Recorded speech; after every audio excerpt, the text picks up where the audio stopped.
sinasabi natin na napipighati nyo ang mga dukha. Samantalang may utos sa Biblia, huwag ninyong pighatiin ang mga dukha. Kung hindi mo pipighatiin ang mga dukha na kapwa mo, Brox, mas lalo namang hindi mo dapat pighatiin yung mga dukhang kapatid mo sa loob ng iglesia ng Diyos. Pero bakit sila napipighati? Kasi Brox, puro na lang tayo, kulang pa, kulang pa, kulang pa, kulang pa po tayo rito, kulang pa po tayo dyan, kulang pa pa tayo ron, kulang pa dito, kulang, lagi kulang, Brox. Hindi ba napipighati ang mga dukha? At sa katotohanan, nakikita ko yung ibang mga kapatid nung ako'y pumupunta ng lokal. Nakikita ko pag mayroong sinasabi ng manggagawa, kulang pa. Nakikita mo yung kalumbayan sa mukha nila. Naaapektuhan din sila. Bakit laging kulang? Lagi na lang kulang.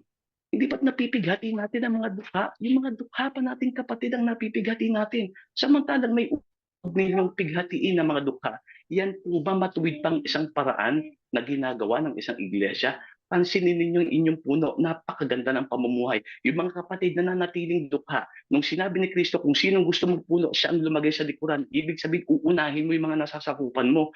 Kung meron man dapat na gumaganda ang buhay o gumagaan, yung mga pinaglilingkuran mo dahil ikaw ang puno, ikaw ang mahuhuli. Gaya nga nung sinabi ni Pablo Brox, sabi niya, iniisip ko kaming mga apostol ang pinakahuli sa lahat.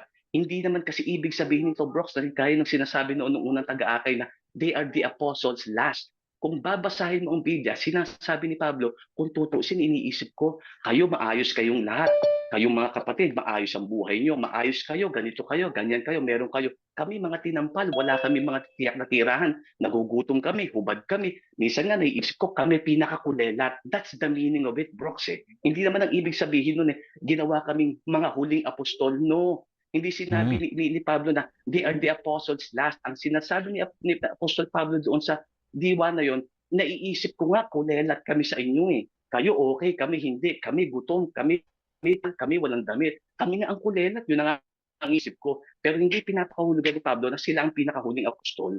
So sinasabi lang niya na sila na nagpupuno, sila na umaakay, sila yung nahuhuli, nakukulelat sila sa pamumuhay nila. Pero okay lang, alang-alang sa Diyos. Eh diyan ba, Brox, Mm. okay lang ba alang-alang sa Diyos? Hindi nga, ang sarap nga ng buhay nila. Yung mga kapatid na dukha, kawawa, napipigati. Pasensya na, Brox, I'm getting emotional kasi Mm. nagsasalita ako para sa mga kapatid. Opo. Nakakaawa ang mga kapatid. Yun lang, Correct. Brox. Salamat po.